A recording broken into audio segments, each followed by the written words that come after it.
This is Tony Holbein from Growblogs. You are listening to the Revenue Formula with Mikkel and Tony. In today's episode, we are talking about hiring for the logo, the playbook, and other mistakes you simply cannot afford anymore. Enjoy. We were so close to having an intro, you realize, and then you're like, actually, let's talk about this thing we're not going to have in the episode. It's so close. We can always cut this thing out.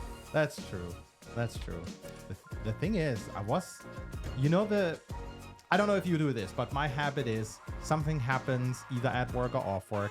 I make a mental note and go like, oh, this is going to be the intro. And then you forget. And then I forget, and then I remember, and then I forget, and then I remember. No, I have this thing with LinkedIn, actually.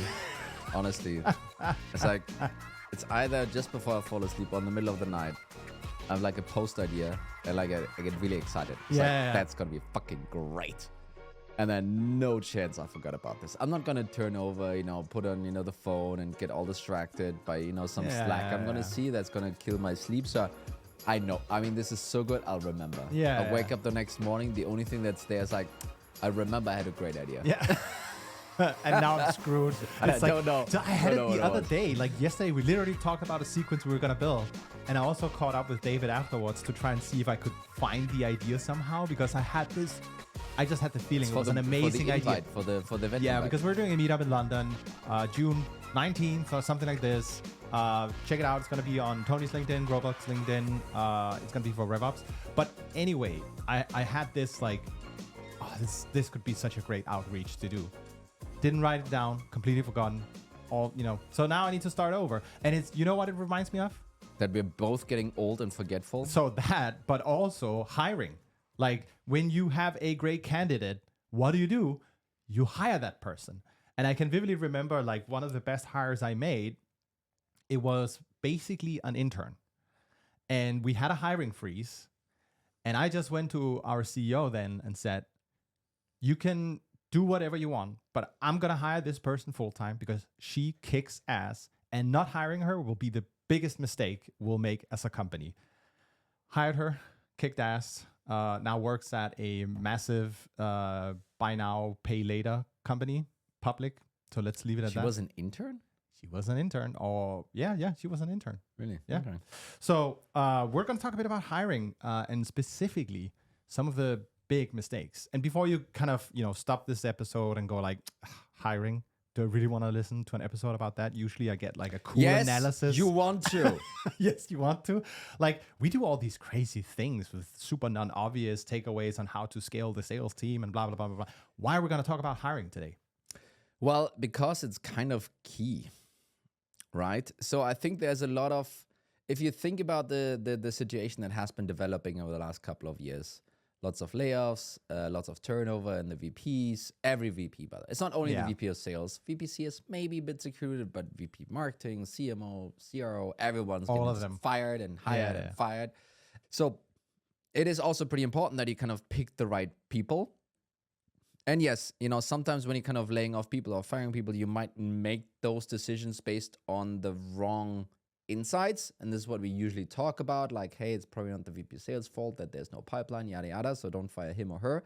But today we do want to talk about, the quality of the folks that you're getting in and how to figure out what actually fits and what maybe doesn't fit for you, right? So many times when I kind of chat to some friends in the network, it's really, hey, we're looking for a new VP of sales. Do you have someone? What should I be looking for? What are kind of good things to kind of check for? And I give always kind of some random advice. And we kind of today basically kind of consolidated this into an episode. You know what? It's also going to be better. Next time you get the question, you can just say, have you listened to this episode? And they go, no. Here's the link. Go listen. Then let's talk. Yeah. But I think it's also like there has been this shift. And I saw Dave Boyce had a keynote at some PLG summit over in California not too long ago. And he talked about Jack. So he's not calling it GAG or growth at all costs. It's Jack. That's how he pronounced it. I kind of like that part. So we came from that point in time where with was growth at all costs. You could just hire someone. If it didn't work out, guess what? Now I got it. You Okay, just it took me. I was just thinking about Jack for like another 5 minutes. tuned out.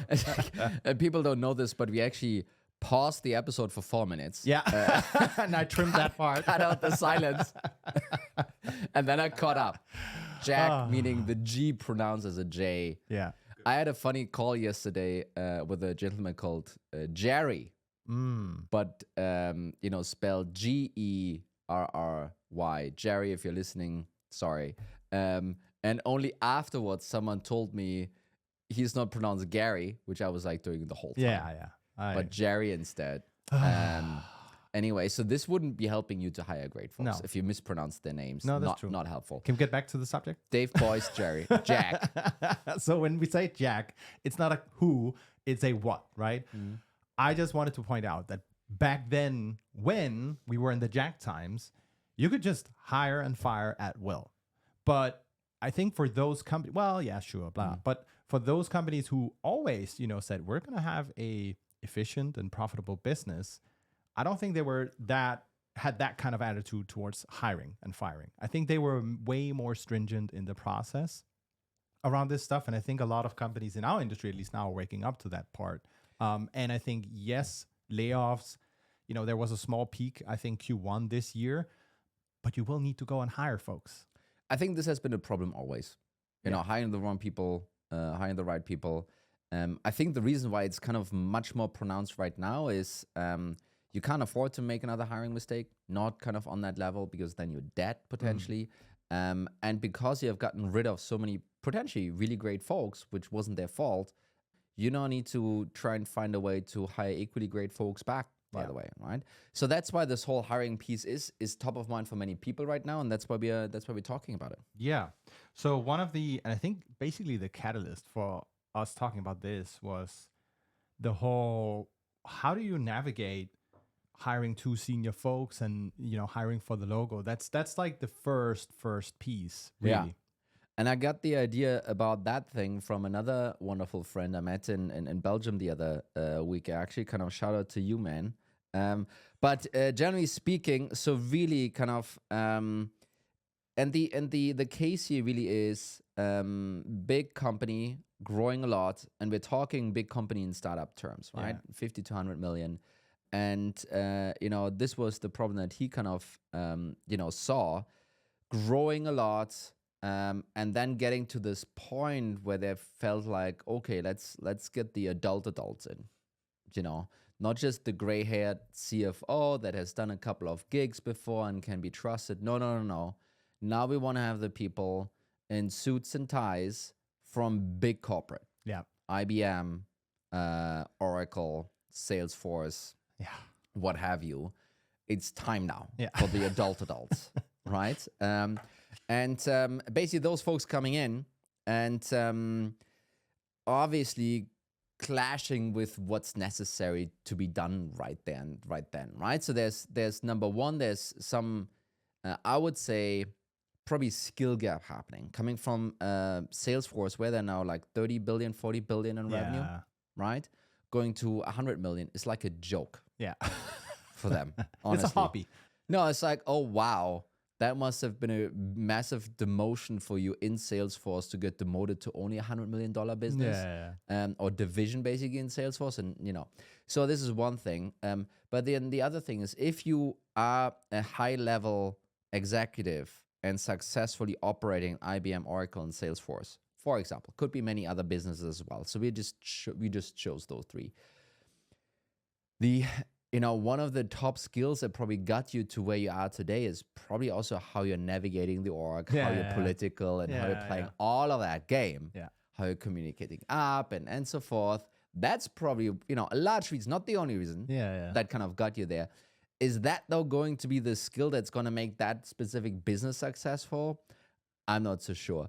And the one quote that kind of he gave me, which I thought was hilarious, was like, Tony, once everyone is starting to BCC each other, then you know you're in trouble. You know? So that's basically what happened in that organization, right?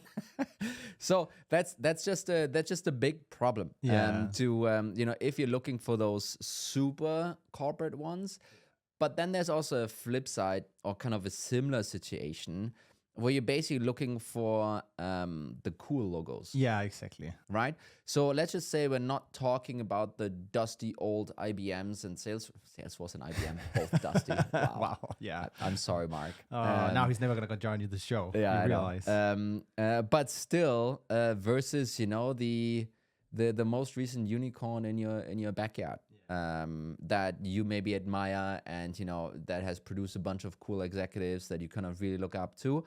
And now you get the chance to hire, someone that has not only been in one of those unicorns, but maybe several. Yeah. Right.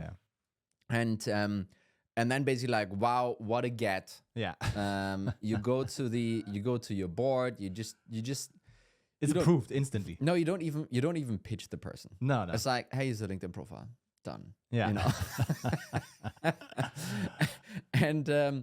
And so why is that a problem though, Mikkel?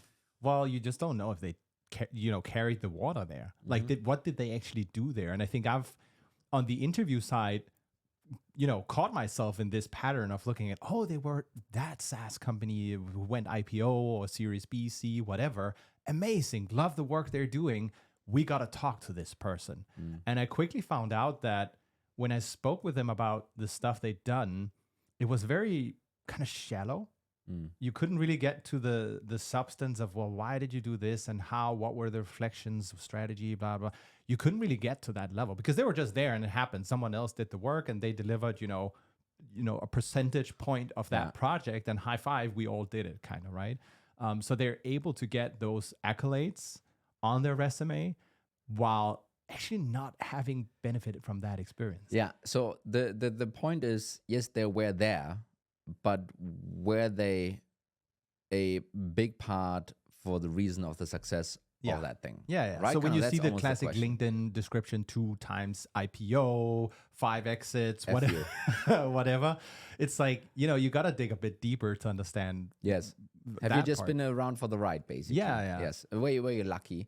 So, and I think those are two separate issues, right? On the very big corporate executives coming to a cool startup, I think there is there's a cultural fit problem. There's all kinds of problems, right? And what is it really you're hiring for? I think on the cool tech startup exec going to the next big thing potentially move. I think the real question there is actually really did they actually figure something out in this other company? Yeah. And can they do the same for you? Yeah. That's actually the question that you need to figure out with them. And what we discussed, and not sure kind of where the idea came from, I'm not sure if you came up with this, but basically kind of, what people are currently doing in hiring process to have them present like cases or test cases with them or stuff like that. And we think this is kind of useless. And instead, they should be presenting the actual case of what they actually did in this organization. And then basically kind of saying, okay, I don't know, the VP of marketing. This was the situation when I entered. Those were the choices we had. We decided to do X. We decided to execute it like this. We failed. And then we figured out we actually need to do Y instead. And then Success. Poof, unicorn. Yeah. Right? Yeah. That's actually what you want to see there, right? Yeah. And if someone comes in and says like, well, we did PLG and then suddenly 1,000 people signed up, that is probably a sign that person actually didn't do the thinking. Yeah. Actually didn't do okay, this is what we are looking at, and this is how we're solving it. And then the continuation of that case is actually, okay, cool case, thank you very much, love it.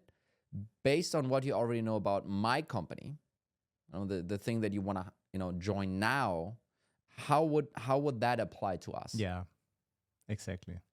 Because then the next thing is what you want to kind of check for is, and I've seen this so many times, people growing up, let's just say in an organization that has outbound and it worked for them. They were an SDR, super successful, became, I don't know, the VP of whatever, super successful, join the next company, try and roll out the same playbook, and it doesn't work. Yeah. and then they're stuck and they look around. It's like, I don't know why this works. We're doing the exact same thing that we did before. Well, that's the fucking point, right? Sometimes it just doesn't work like that. If you haven't been part of actually building it and crafting it, you might not know why it actually worked. And that's going to make it extremely difficult for you to adapt it to the next thing. So that's why in that case study, you want to have them lay out, how they build this thing. Yeah. And then how it's going to be different in the new scenario, which is your company. I think it's also like in many cases, you try to construct a, let's say, fair way to assess candidates on the same merits. So you want to have maybe some of the same questions and that's why often I think folks, they end up with this case. And I think the problem having been, on the side of actually then building the case and the interview process, you just got to make a million assumptions and then it's worthless. And then you end up in a situation where a lot of candidates, everyone can think, everyone can reason to what would be a logical way to do it. But I think putting down in words how you would do something and actually doing it is wildly different. And you have to realize that those folks you're interviewing for, they're, and I don't want to sound cold here, but they're kind of commodities and they all have their unique traits. And your job in the recruiting process is to figure out, well, who has the right composition of traits that you need? And that's where actually flipping the case around to be a case on the candidate rather than the company can be super helpful. And I think to your point, it's totally fair. You got to then pull it into the realm of what you as a business need to accomplish and have some of those tougher conversations to gauge whether they can actually execute those things here, right? I wonder a lot. And I have wondered this when I was hiring for those kind of roles, was like, do they get that what they have done so far is different from what they're going to do now? Yeah. Do they get that? Because many times they kind of don't, right? And I think this is also a little bit, depends also, and we're almost kind of moving to the next thing. What is it that you're hiring for? Yeah. Right? Because you can, and this is, let's just say, the VP of sales role. You can go out and hire the playbook guy or girl. Hey, 10 million, this thing works. I need to take it now from 10 reps to, 50 reps. You get to 100 million in X years. We need to kind of move from AE rockstar superstar, have shown proven process, to average Joe can do it too. Yeah. Right? We need now a playbook guy or girl coming in, just kind of rolling this thing out. And skills you want to look for there is like, well, have they, what kind of playbooks are they bringing with them? And then the easiest is like, okay, did you do this motion in our ACV before? Yeah. Basically. All of this industry, blah, all of the, don't worry about that. Yeah. Like they can learn that. But have you done high velocity outbound in SMB before? Yeah. No. Okay. Different playbook. Yeah. Have you done enterprise wine and dine before? No. Okay. Well, it's not going to fit, right? So you want to have some people that have like, some of those rails that they bring with them. Yeah. Sure, they need to adjust them, by the way. Sure, they need to adjust them. So it's not kind of a complete blind copy paste, but you want to have some of that playbook, that they can bring a little bit and they need to adjust. When I was hiring at that point, I was like, I think we were 10, 15 million, hired a VP of sales. I basically kind of spent a lot of time telling him, hey, you don't need to come in and reinvent the wheel. This thing is kind of working great. Yeah. If you want to, do everything different, then I think we should just have that conversation now. And then, we can, move on. This thing is working. It needs to be tweaked. It needs to be tuned. And hey, your past experience kind of would fit that, right? And that profile then kind of goes in, does all of that stuff, and then starts caring a lot about the small details. Yeah. Like, ooh, if we could just shave 2 days off of the book to meeting held thing, we could make so much money, Tony. Wouldn't that be great? That kind of conversation at a $1 million company Yeah, It's yeah. like, are you retarded? Yeah. I'm sorry. We saved 2 days. I mean, come on. So and that's, you just need to understand, okay, are you hiring for the playbook guy, Yeah, right? yeah. And then the other thing is, well, are you maybe hiring not for the playbook guy? Maybe you're hiring for the 0 to 1 guy, Yeah, right? yeah. Kind of the, okay, there's nothing here right now. Yeah, we need to build it. You need to build it. You need Yeah. to figure this thing out. And then the question is not going to be, have you executed those playbooks successfully as those wonderful companies? And yes, we want to be in this mid-market ACV, outbound, inbound. Have you done this before? Yes, here's the playbook. That actually doesn't matter. The question is, have you written the playbook? Yeah, yeah. Were you the one actually there writing this stuff and doing all the wrong and right things to kind of figure out your path to finally find it and then execute it? That's a different conversation you need to have, right?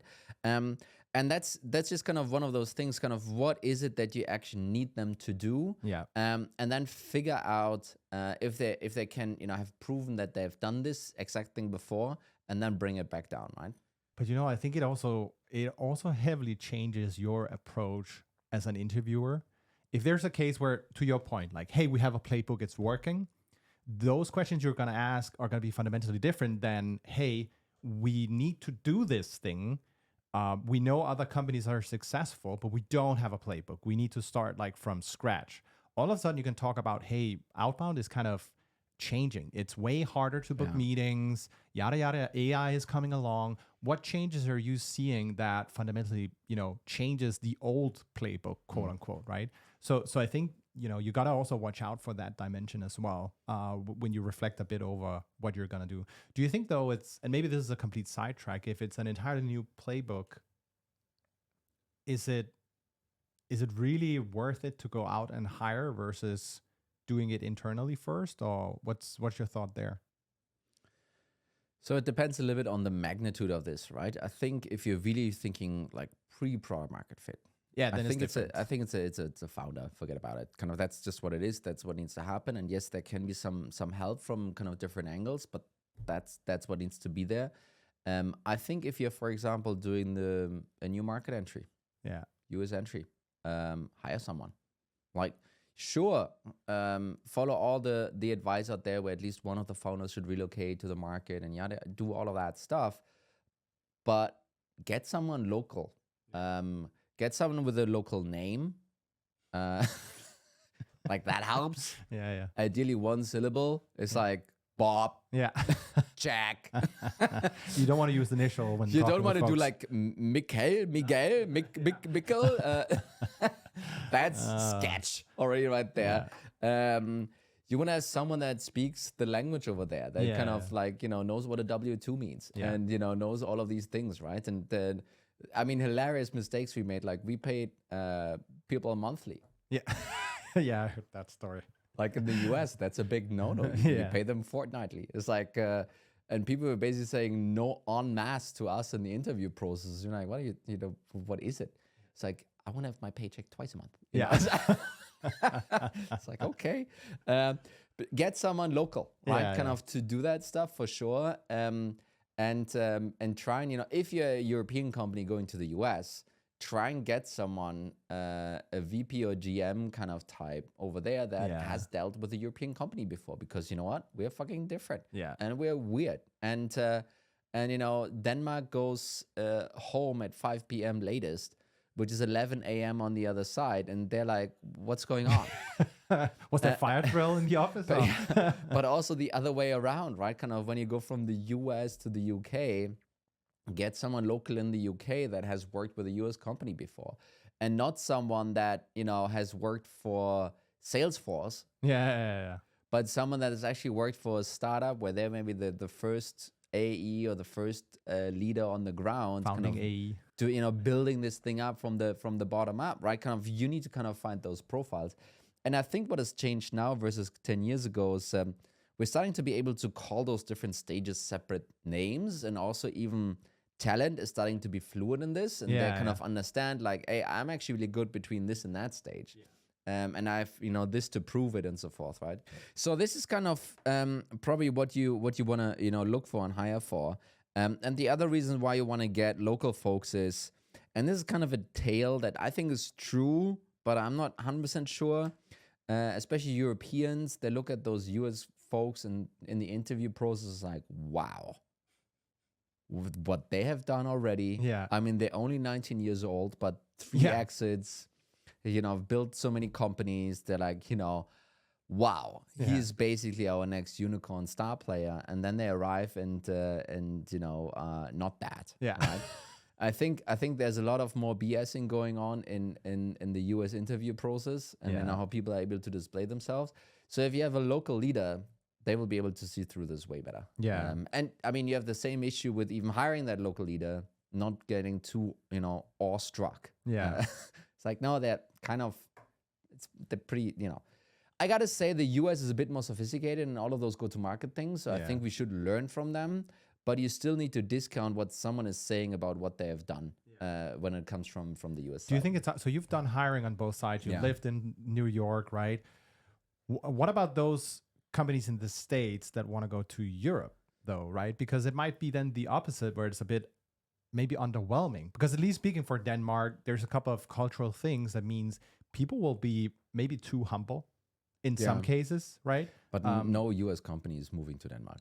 No, but come on, That it's probably just to, just doesn't exist. yeah. But it's just to say you're gonna have very different cultural elements at play, and how do you navigate that when you come from the States into Europe, right? Yeah. So I think it's different for the UK. US is kind of similar, and I think people understand each other. And I think it's a little bit easier to transplant the US leader into the UK and have them be successful, not only because of language, but also because of culture. I think where it breaks for many people is if they then want to go to Germany or France. Yeah. I think that's where it breaks. Yeah. It's like Germany is a completely different beast, and France, I don't know. It's not even on this planet basically. So I think that's really what's difficult. And again, you will need to have a local leader, I think, for this thing to help you out with this. And once you survey the landscape, you kind of also adjust your expectations. So I sometimes had SDR calls with German SDRs and US SDRs back to back. Yeah. And I actively needed to adjust what I was expecting between both. Just in the interview process. Yeah, right? yeah. But anyway, kind of we're actually talking one level up, not the SDRs necessarily, right? But kind of this is I think what we're seeing kind of a lot, right? Kind of making sure that people are not too awestruck talking to those Americans. Yeah. But I also kind of reflected over like so our audience mainly will be international already, or pretty soon will be, right? And I think just the pattern I've noticed when stateside goes to Europe, the entry point is almost always UK, either Ireland or England, right? It's one of those two. And it's a bloody market for talent. Yes, you get the tax benefits, but also Germany, France, if Spain and Italy is a thing for you, very different game to play. But then, yes. And then actually kind of to maybe wrap up the last item here. And this was inspired by, what's his name? Jason Lemkin. Yeah. He recently wrote this. So the way he's doing interviewing, both for his fund and for Sastra itself and for portfolio companies and stuff, he has a normal conversation, like an hour, normal conversation. And then in the middle of it, just flat out, he says, okay, but will you do the work? Yeah. And basically he's asking, because you have all of those impressive people that you can hire with all these impressive CVs and they've been in those companies and maybe they've figured it out. And the real question is, well, figuring this stuff out wasn't easy. Let's just say that. Climbing that ladder, it wasn't easy. And at some point in your career, you kind of don't want to go back to the beginning. It's like back to product market fit. It's like, no, don't do it. Or kind of, I'm a VP sales. Let's put you back into an AE role. Yeah. And for some roles early on, that's kind of what's required. Yeah. And especially in a more, cost efficient world, we can't just have a 200, 300K, so we're talking US salaries, leader sitting around hiring 2-3 other leaders for 200K who then do something. Yeah. Right? You can't do this anymore. So you need to have, let's just say you're hiring a CFO, or you're hiring a VP of sales. Are they actually going to sit down and do the work Yeah. that they obviously can do, but they can decide whether or not they want to do it. Yeah. And he's basically just straight out asking, it's like, hey, are you actually gonna do the fucking work? Are you gonna do not what's required or something? No. But are you gonna pick up the phone and actually, have some of those customer conversations yourself? Are you gonna sit down and build the Excel spreadsheet with the budget yourself? Are you gonna do all of these things yourself? I think it's also perfectly fine if someone says no, and then there's just an understanding that that's going to work, and that should filter into your decision here. But really asking this question, I think is really it's a really good one. Yeah. And sure, people can BS their way out of this, but still, I think it's important, and especially when you're thinking about a VP of sales that has done this 4 or 5 times now, maybe 6 or 7 times. Do you really? What do you think? How excited is that person going to be about learning yet another random product? Yeah. Random ICP, random talk track, doing all of that stuff again.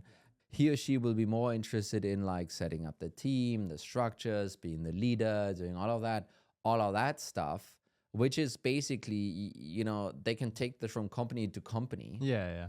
But all of the actual product stuff is kind of sunk cost. Yeah. The second you leave the organization, it's like, okay, I can delete this from my brain. Yeah.